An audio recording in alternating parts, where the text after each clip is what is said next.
Evet arkadaşlar, bugün bisiklet sürüyoruz. Sesim gelmiyorsa özür dilerim. Hemen bisiklet sürek. Durun bir dakika, kamerayı düşürmemem gerekiyor. Yoksa babam bir gece fırça var.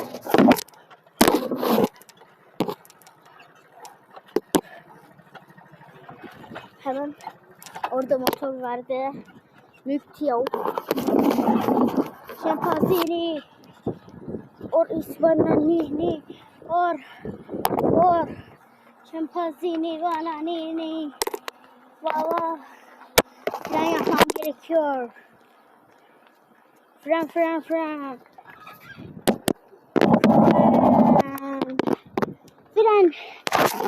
Oy. Dengemi kaybettim. Kolum.